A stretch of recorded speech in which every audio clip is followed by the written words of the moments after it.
This is Gareth Southgate, and this is the Three Lions podcast.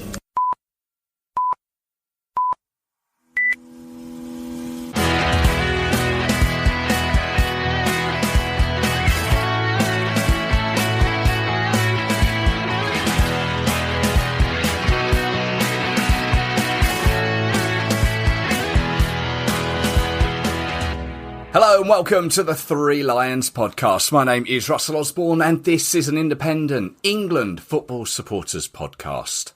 So the Euros now in full swing, aren't they? My wall chart is being updated on a regular basis. Those first round of games are complete.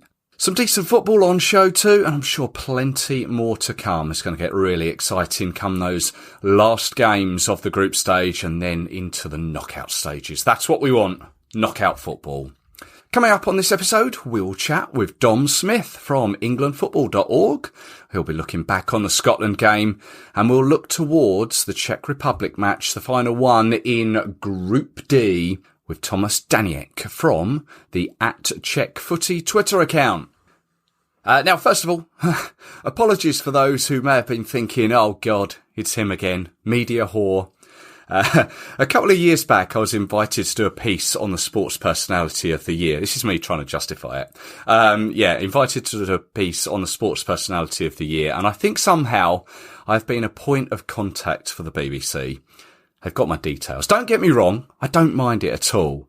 But it's amazing how much time it can actually take up. All the pre-calls, a little bit of prep on my behalf, then the actual call. Trying my hardest to actually sound intelligent.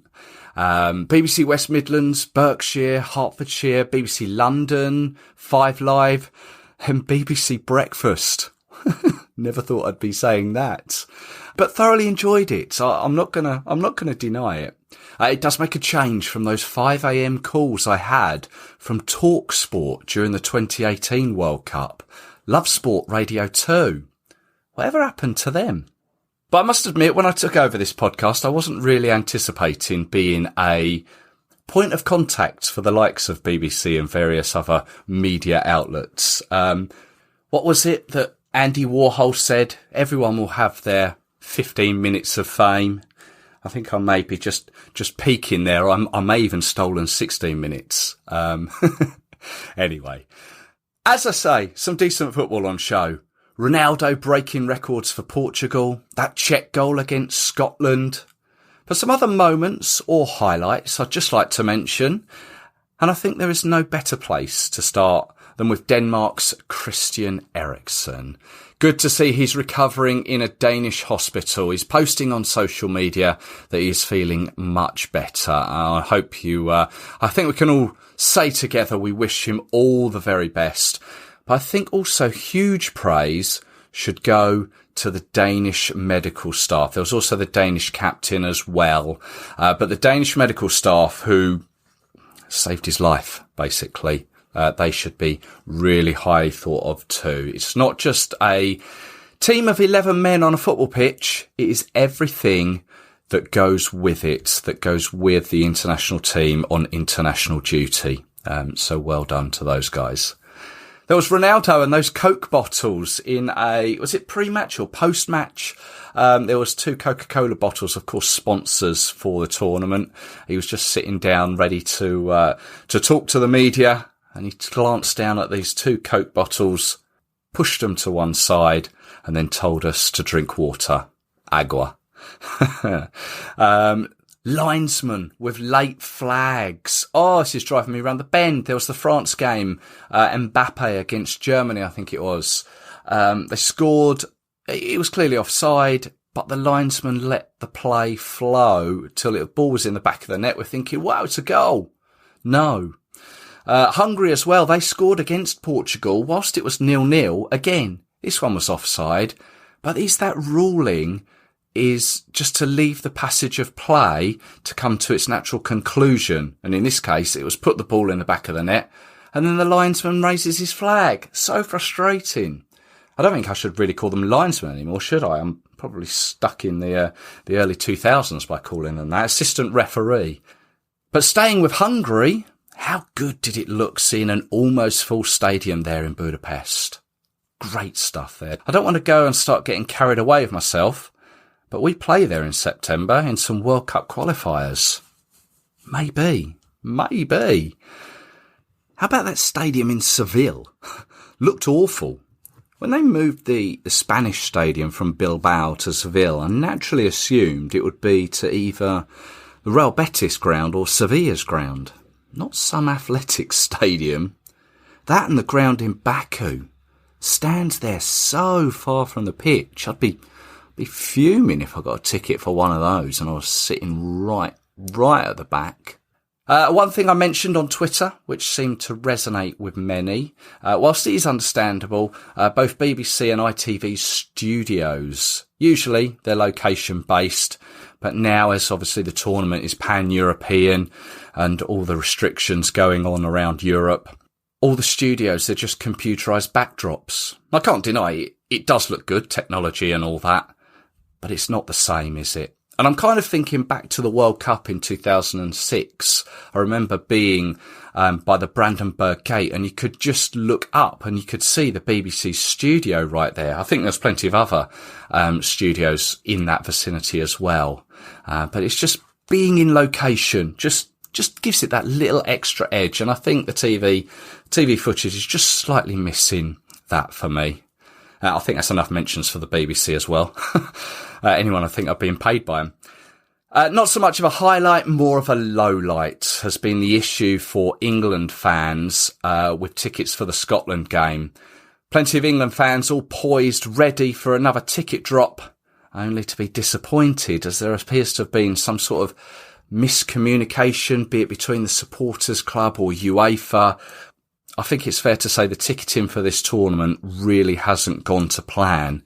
And I appreciate there's been a huge upheaval, but leaving fans hanging like that hasn't been ideal. So yeah, I feel for those that were waiting for tickets after being told that there were going to be some, only to have hopes dashed, basically. Yeah, it hasn't been ideal. Okay, I've got my Scotland ticket ready. I've got a train to catch. Let's head to Wembley.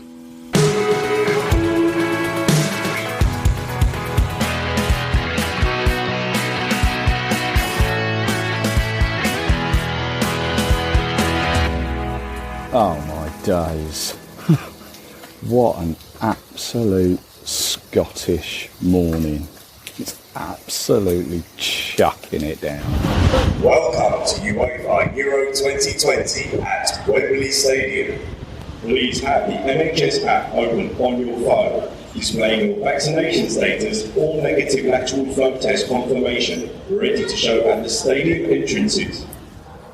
So as with the Croatia game, I am through the COVID check, I'm through the ticket check as well. I'm currently standing right next to Bobby Moore, just at the front of Wembley, looking down onto Wembley Way. I was standing down there earlier. Weather today, it was raining earlier when I left home. Fortunately, it's just grey clouds now. Hopefully it'll stay that way as the game progresses. But looking down onto Wembley Way and having been down on there earlier, lots of Scots, lots of English, all mixing together, all good-hearted. Lots of songs, lots of banter. I hate that word, but yeah, lots of banter from the Scots. Lots of flags, lots of singing backwards and forwards from the English fans as well. Yeah, really looking forward to this one. Nerves now really starting to kick in. It is, what are we? Oh, we are an hour and 3/4 away from kick-off. They do try and get you in here early a little bit, which is quite frustrating, but I guess that's the way things are now. But yeah, not long to go. Once those national anthems get going, that's when the nerves will really start to kick in. Not just for me, but for everyone else inside the stadium as well, and for everyone else watching at home. Wish you could be here with us. So as I said earlier, it stopped raining. So we are 5 minutes from kick-off, and the rain now is coming down as the pre-match shirt-waving thing is happening on the pitch in front of me. The team's about to emerge very soon.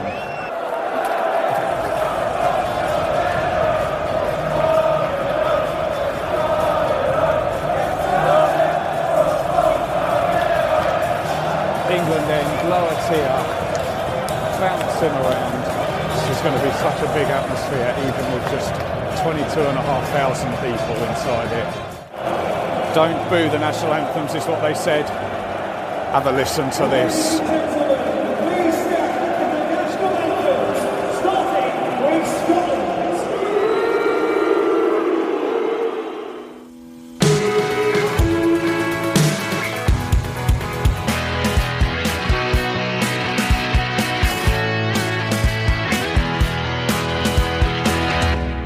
Right then, best we talk about it, isn't it? Dom Smith from englandfootball.org joins us. Hello, Dom.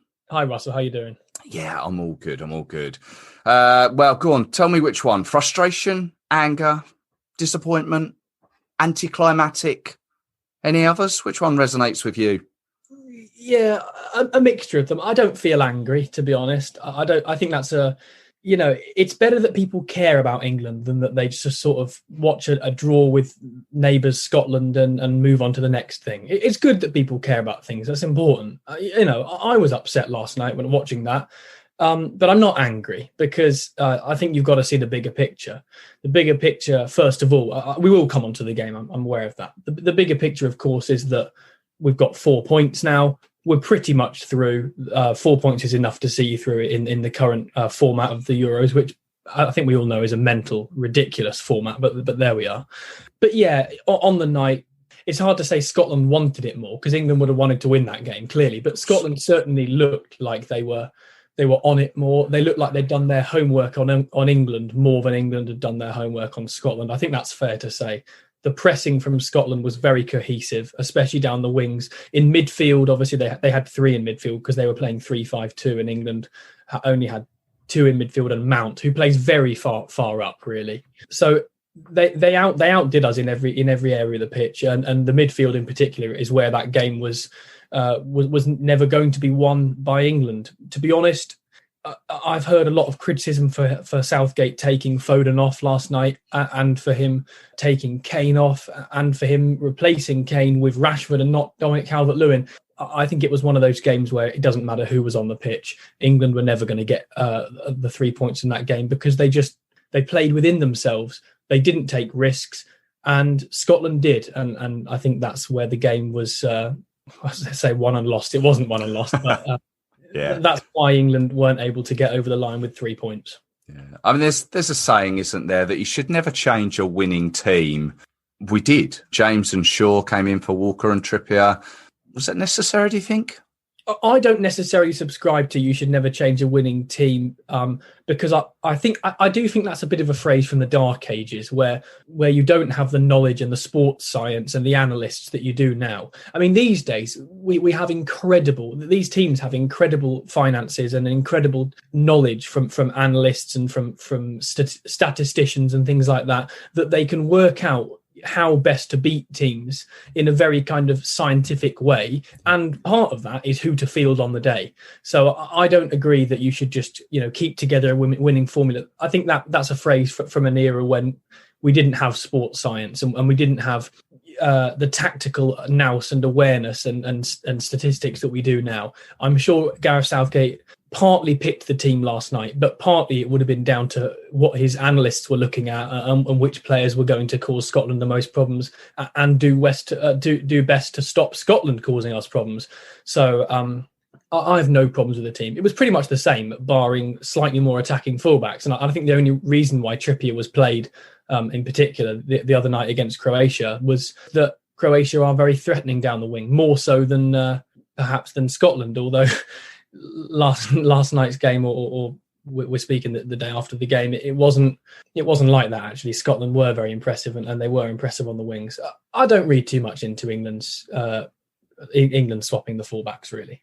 Yeah, no, perhaps I'm showing my age. Perhaps it's a phrase. I'm not suggesting that. I'm not suggesting that. No, you're fine. Yes. I mean, full credit must go to Scotland without a doubt. Yes, you're right. They've done their homework. I'd like to think that, perhaps the way you phrased it there, they've done their homework more than England done their homework on them. You'd like to think that wasn't the case. But Scotland, yeah, they came out and they took control at points and they nullified us and we couldn't break them down. And you don't want to sound patronising to little Scotland or something like that. But they done a job. They done a job on us. They came for what they wanted, and their supporters went away truly happy. Well, they came truly happy, and they went away truly happy. I think they were going to go away truly happy regardless of the result. That's if they were even focusing on the game itself. Yeah, the less said about that, the better, maybe. We know how the Tartan Army works. I think it was a game that, frankly, Scotland won more than England lost. You put a tweet out today about the succession of 0-0s that England have had in tournaments since 1990. And I enjoyed looking back through that and just seeing some of the really dour results that it would be quite easy to erase from your memory if they were friendlies or qualifiers, but they stick in the memory because they're the matches that mattered, unfortunately. Yeah, England just didn't do enough on the night to penetrate and earn chances against a Scotland team that really were resolute at the back and who took the game to England in their attack by pressing when England's defenders had the ball. There were quite a few periods of the game where the ball was being played between England's back line to and fro, and there was no link into midfield. And it didn't matter when Declan Rice dropped in and almost sat in centre-back, or when Calvin Phillips did the same, because there was no progression beyond that. Scotland were just pressing so well. And yes, Gareth Southgate's England is one of the contenders to win this tournament. So yeah, the counter-argument would be they absolutely should have found a formula to get through, little old Scotland. But they didn't. And Scotland thoroughly deserved their point, unfortunately. It could have been so different, though, couldn't it? I think, was it 8 or 9 minutes, and John Stones, it was a free header. He was up high, headed against the post, and had that. Obviously, it didn't go in, but even when the ball rebounded back to him and he was on the floor, it was almost he could have just nudged it in with his foot. It could have been so much different. That could have given us the confidence that we needed, that the extra 80 minutes after that really could have been floodgate stuff, but it wasn't to be. Yeah, of course it could. And Scotland would have had to come out then because they'd have been facing a second defeat. We know that there's real jeopardy in hoping that you're going to get through as a third place team with 3 points. And that's even if they beat Croatia. And that's not a given, goodness me. So it could have been different. John Stones, I thought, mistimed his leap. I thought he leapt too early. And by the time the ball met him, I think he was on his way down. And then you're finding it difficult to get the arcing of your neck that you need to aim it. He put it too close into the corner. He could have got more of a twist if he timed it better. His fault, no one else's. But ultimately, I wrote in my match report that we might have expected that to be a chance from which England would build and start to dominate the game. 13 minutes in, I think it was, or 11. And it wasn't. It was actually the best chance of the night. And that's just the sorry reality of the situation. Yeah. We've got to talk Harry Kane for a moment. I don't know. Obviously, he came off against Croatia after a quiet game. He took a bit of a knock as well during that game. But he came off last night. There's something just not right there to me. I don't know whether it could be a combination of things. It could be is there a slight injury? Is it confidence? Is there something going on in the background talking about his club side? I don't know, but he's not firing on all cylinders for England. No, anything but. And it's weird. It's not like he's coming back from an injury, which we know sometimes can cause him to have a quiet 3, 4, 5 games. It's not like that. He's had a good season. He's become only the third player in Premier League history to become top scorer and top assister in a single season. But no, he has looked off the pace. I don't think there have been enough balls into him, crosses and to feet. But so that's not his fault. But what is his fault is a lack of movement. The only time I've seen him on the ball in these first 2 games is where he's dropped extraordinarily deep, way more deep than you would ever want a number 9 to drop. Yeah. I understand why he does it. He's not going to do it if the midfield are doing their work to link the play to him.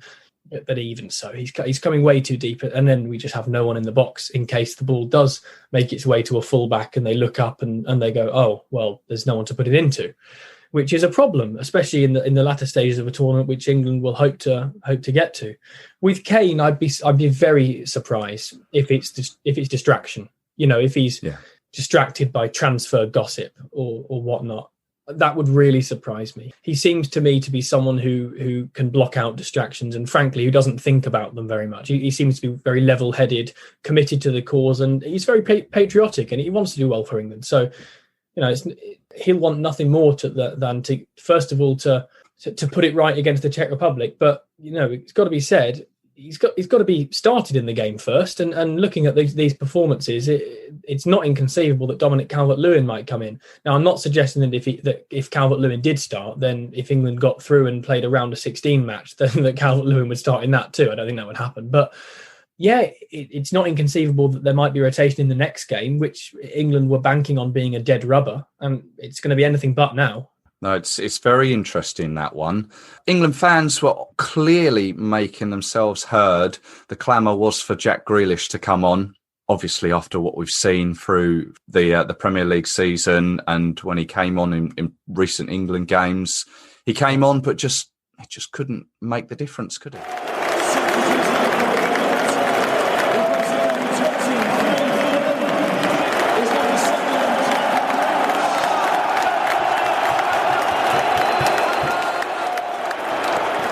No, some nice driving runs which beat a few men, which is exactly what he does. Is exactly what he's good at. But you get past one Scotland player and you think, oh, maybe England are gonna finally get their chance. But the next Scotland player comes out of nowhere and crunches the challenge or makes a nice block, and it wasn't the night for England's attackers. As I've said earlier, I don't think it mattered who was on the pitch. I don't think anything was going to change there, really. Grealish might get his start against the Czech Republic, but we're talking about Scotland, and at the end of the day, with that attacking talent, it should have been wrapped up well before stoppage time, when we were then scrambling to squeeze it into the box and force it a bit. Southgate was asked after the game, do you think that there was a lack of intensity, which is what some of your players have said? And he said, no, I actually don't think that's how we failed to win that game. We failed to win it because we were too frantic on the ball. I'm not sure I saw frantic on the ball, really. I saw, the ball reaching a fullback or reaching a midfielder, and they just stood there, and they didn't look for a run. They didn't make their own run, and they didn't pass the ball forward. Scotland, to be fair, were pressing well and tightening down well, but you've got to beat them at some point, because if that's the final, England can't take a draw and move on to the next game because it's the final. So you've got to go and win it on the night. So, yeah, disappointing. But, as we often say with England, it's all coming up roses and we're the best team on earth when we beat Croatia. England get one dodgy result and they're packing their bags. I think the reality is probably somewhere in the middle. I'm afraid to say I don't think we're going to win this tournament, but we're not out. So time to put it right against the Czech Republic, and England will fully know that that's their priority now. Well, that is, we've got to look at the positives. As you say, it's Czech Republic coming up. We've got 4 points on the board. We've got 2 clean sheets. Pickford hasn't had to pick the ball out. So there are positives there. One other thing which always frustrates me as being just a football fan in general, but especially following England, when results don't go away and crowd starts to boo at the end is frustrating. But it's... Part of me says, it's understandable why it happens. It's people getting their frustration out. But there are positives there to be taken, aren't there? Yeah, the very few positives, in the performance itself. Very few positives to take from the 90 minutes of football played, but positives to take, as I said at the beginning, from the bigger picture. England are still in this tournament. They're second in the group. They're yet to play the team that are above them and who are above them by only a single goal. If they beat them, they win the group. I think England need to go and beat the Czech Republic. I don't care who England play in the second round, because you're going to have to beat good teams. I really couldn't care less who it is. If it's whether it's Iceland, I say that knowing they haven't qualified, but I'm just making the point. Whether it's Iceland or Germany, I really don't care. You have to be a team that's in a good mood and has good performances and results behind you. And to win the opener 1-0 in a pretty tight game, and then to go and draw 2 games or draw one and lose one, that doesn't set you up well for the knockout rounds of what is ultimately the most competitive tournament in international football. This is a harder tournament to win than the World Cup.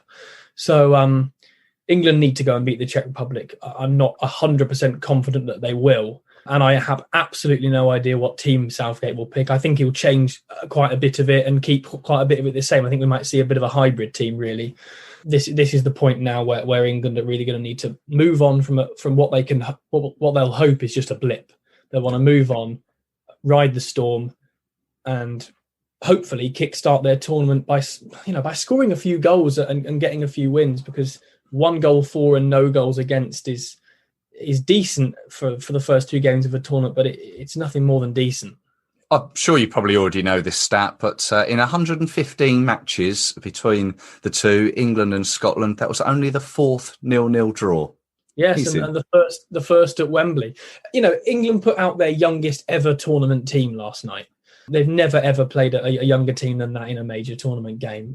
And Southgate asked the supporters to get behind his players when he spoke in the post-match press conference because they are young lads.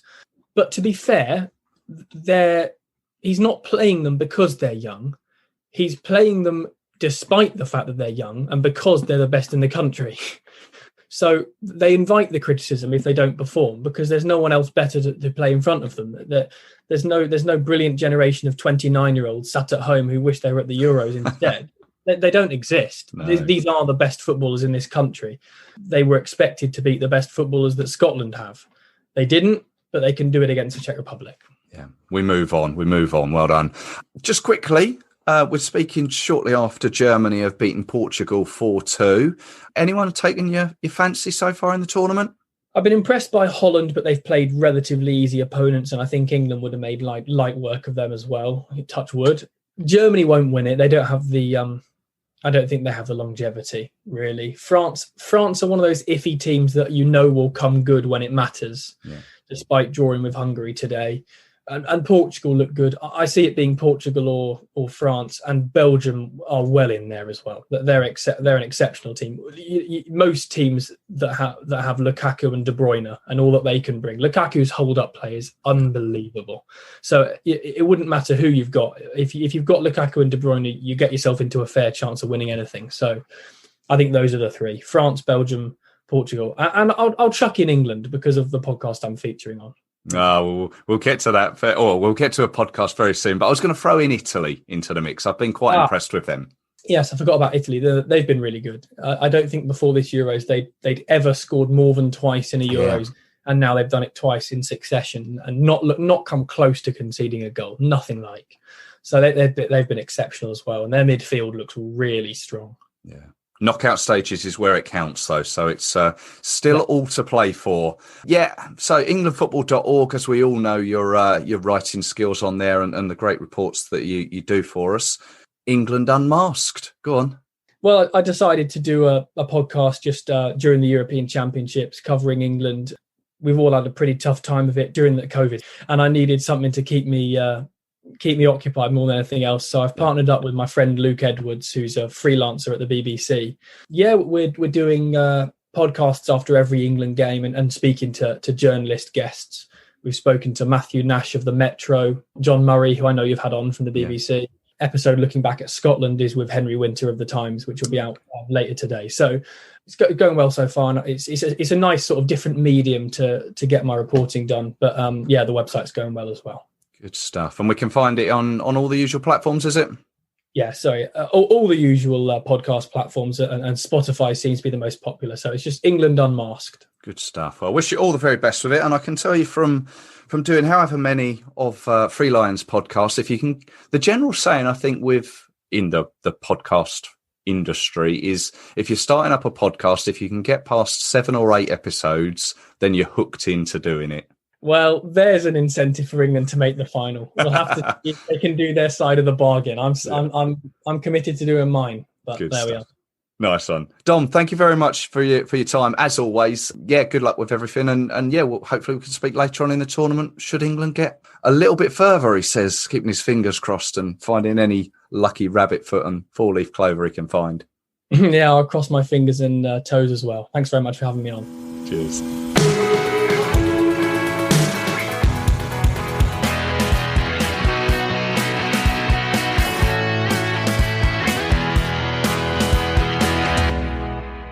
My name's Gary from Channel England Football, and I think England last night were absolutely woeful. No ambition, no drive, no intent, not taking enough risks, players who were playing that are unfit, and the system just does not work. So it needs to be much better from England moving forward. And last night, let's be honest, it was a shocking and embarrassing performance. Hello, Russell, Matty from Bristol here. Well, that game was a letdown, wasn't it? First half, it felt like something could happen. The second half was just below standard. The game overall was disappointing. Substitutions didn't really help us out. And overall, we just need to pick ourselves up and hope for the best against Czech Republic.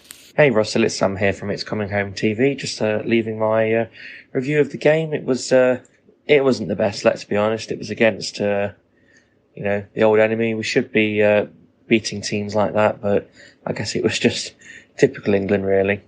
Scraping to a 0-0 draw.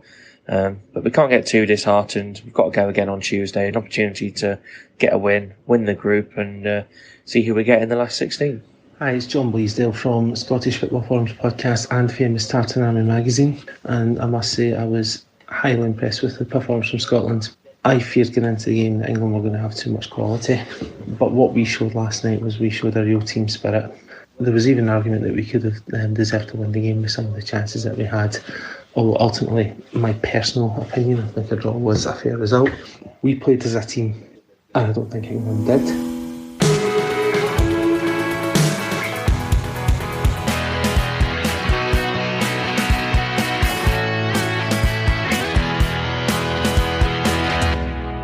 Let's go to Prague, shall we? Let's go to Prague and we'll speak to Thomas Danicek from the Twitter account at Czech Footy. Thomas, hello there, you all right? Hi, I'm fine. Thank you for having me. So here we are, Euro 2020. When the draw came out and you saw who the Czech Republic would be facing, Croatia, England, Scotland, what were your initial thoughts how this group would go out? I kind of expected a draw in the derby. I guess it was always supposed to be a battle, especially after such a long time. I think from England there was only like 4 players who even experienced the derby previously, so it was always going to be a hard-fought, probably a draw. So that wasn't a surprise. I also kind of expected Croatia to not really be very good. The voices in the camp were quite pessimistic before the tournament, so. I thought they were there for the taking. We did quite well against them as well. We could have beaten them even on the day, I suppose. Especially in the first half, we were all over them. So 6 points would be nice. Yeah, at the same time, generally, I think the way the group is playing out is kind of how I expected it. Maybe spare for the win against Scotland, where I actually thought we could struggle and only tie the game at the best. Okay, so you were pleasantly surprised with a win against Scotland, were you? Yeah, and it's mostly because we've got very recent history, and Scotland always beat us and never let us even score. And that was in the seniors as well as under 21s. So it just felt like they are our boogie team that we can never beat, or we have some sort of mental block, especially going all the way to Hampden and playing in front of fans after a long while. For them, it was after 19 months. So I sort of expect them to put in a good, diligent, dangerous shift. And they eventually did, but they just couldn't take their chances. So we were kind of happy in that opener. Yeah, you certainly took your chances. A 2-0 victory over Scotland on their own patch at Hampden. Everyone is clearly talking about the second Schick goal. Amazing, wasn't it? Yeah. In fact, you could argue that we took chances that never really were chances in the first.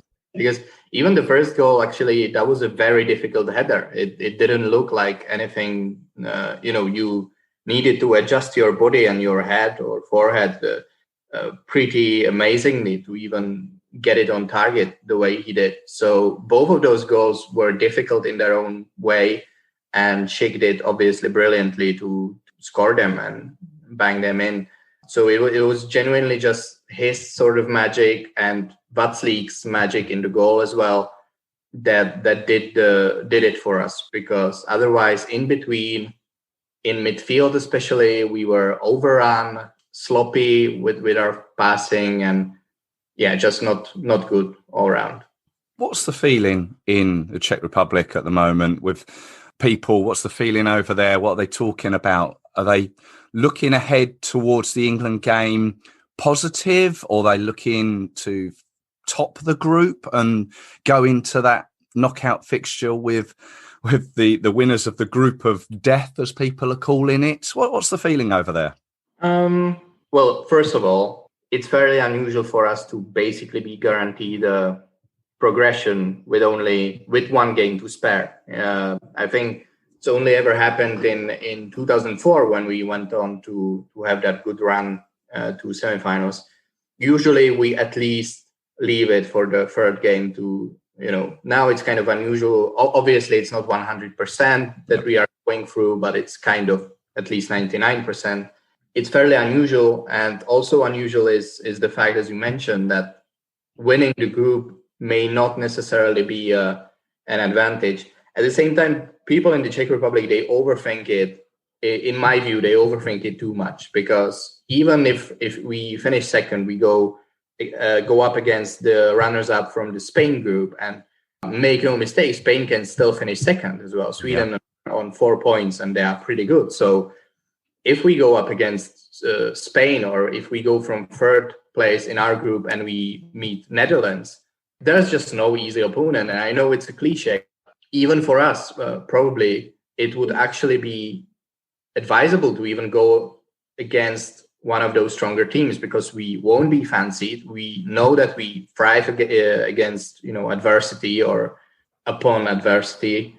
And actually, I can just see us facing Sweden, fancying our chances, then going out after a dull 0-1 loss, when we barely have any chances, and the whole press and the whole public is going crazy about the crisis in the Czech football.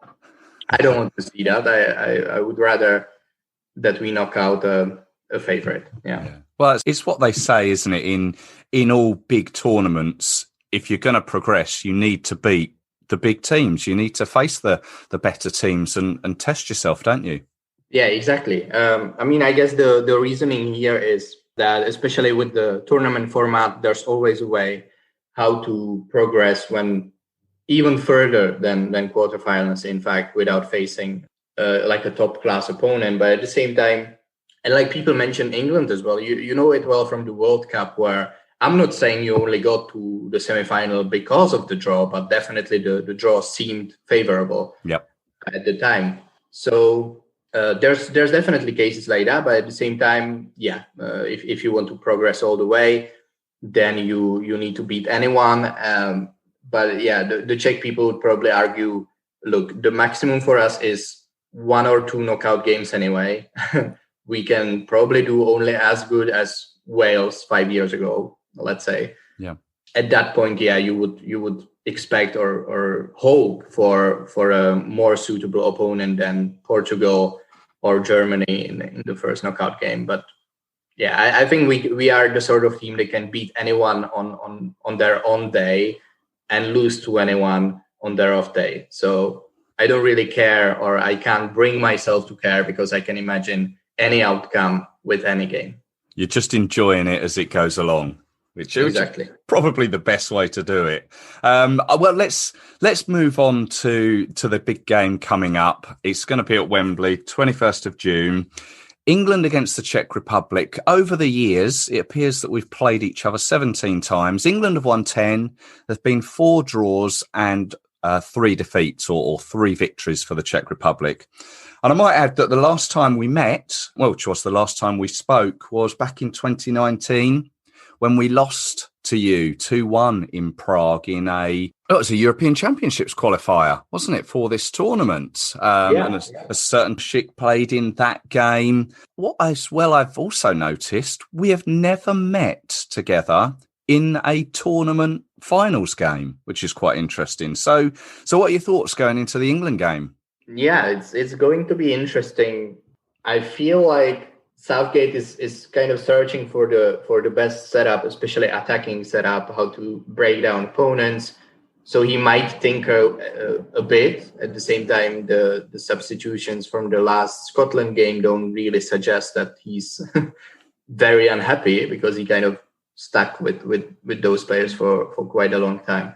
So I don't really know what to expect from the selection. I know that the 2 changes from the opener were only at fullback positions. So you would expect that at least Sancho and those kind of guys rotate in. And I know Sancho did well against us, I think, in the first qualifier. So they know, you guys know how to torment us, how to destroy our backline. And I kind of worry because in the first game, I think it was in Wembley when we got thrashed 5-0. That's right. We lined up with two right backs. We lined up in a very negative formation, and I worry that the Shilhavi reverse into that position where we assume that we are the inferior opponent. Because we don't need to win, we don't need to chase anything, and possibly the best outcome now would be to not be destroyed. And I just feel that our coach has that kind of mindset, that cautiousness in him that may see us field Kaderabek and Sofal, again, two right backs on that right side and that kind of stuff. So, yeah. Yeah. I mean, you may face an England team that, well, after the draw against Scotland and, frankly, the appalling display against Scotland and the public backlash against the team here, you may be on the receiving end of another 5-0 defeat. Exactly. English players will be hungry, and I don't know if like in the opening minutes against Croatia, England looked legitimately scary. Their only problem is that they couldn't replicate it for pretty much the entire rest of the tournament so far. Yeah, you're right. So far, England have played about 5 minutes of good football. Yeah. But those, I would even go as far as 20 minutes or something. Yeah. Those were really like high intensity. The circulation of the ball was much more inspiring. If England play that kind of football against us, I think our centre backs are not really suited to counter that, especially if you play, next to them or alongside them. They don't really know how to chase players or have the tools how to chase. They are better in like static, rudimentary defending or last-ditch defending, like blocking shots. I think it could be very desperate from us if English players are actually properly on, which I think they pretty much have to be at the moment, because otherwise they are going into the knockout stage, not having any sort of momentum, not having any sort of public support, especially on pretty much the home soil. That must be unacceptable for them. Yeah. And you talk about sort of this home soil, and there was talk of home advantage. Obviously, following the Czech Republic's path, you've played 2 games at Hampden in Scotland. You will have played a game at Wembley. So there's a lot of travelling, and obviously you're going to be getting through to the knockout rounds, it would appear. Do you think this travelling is good? Oh, we would go to Copenhagen. If we finish runner-ups, then we would go to Copenhagen. Yeah. If we finish first, then we would stay in London. Or of course, yeah.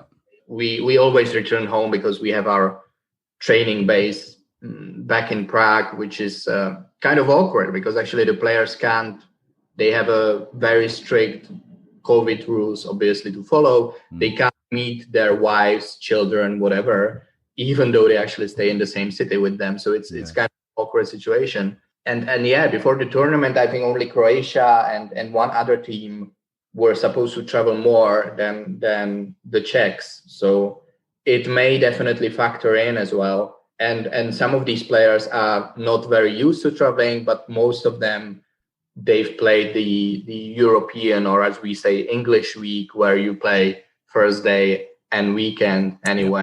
They are kind of used to the whole workload or even traveling to European games. So hopefully it's not going to be a huge factor, but definitely the third game in such a short span of time after such a difficult, tiring season, not just physically, but also mentally, it could as well be either like a drab 0-0 draw because both sides will feel it, or it's going to be a thrashing of our team. I can't sort of see any other option at the moment, actually. Well, after watching a drab 0-0 last night, from a personal point of view, I don't fancy watching another one. Well, we shall see. Thomas, thank you very much for your time in joining us. You are, of course, on Twitter. You do the Twitter at Czech Footy. Just tell us a little bit about that for us. Yeah, I set up the account. I think it's 2 years ago now, in summer 2019. Since then, it's grown very nicely. Of course, the transfers of Souček or Zoufal have helped a lot in growing the audience. So plenty of West Ham fans already follow me and then mention every now and then a Czech player that should be or is moving to West Ham. So yeah, it's been a fun ride and definitely hop on if you're into it. Absolutely. Thomas, thank you very much for your time and we may speak again. Yeah, thanks and good luck. Not too much of it, but good luck. Likewise.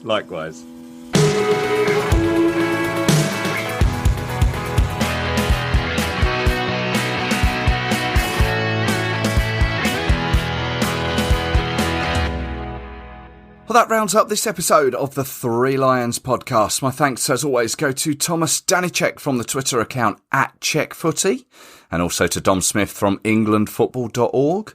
Don't forget his podcast, England Unmasked. And also yourselves, thank you very much for your 30-second reviews on the games. Feel free to get them in come the Czech Republic game. Just open up your phone, 30 seconds, and email them to threelionspodcast@gmail.com. And I'll be back very soon, looking back on that Czech game with another England blogger. And also, hopefully, looking forwards to our knockout opponents. Thanks for listening, as always. Hello to you if you are a new listener and you've just found the show. Welcome along. Please feel free to spread the word. The show is on all the usual social media channels. Just search Three Lions Podcast. So until the next time, continue to enjoy the tournament and let's continue to support the team, our team. Cheers.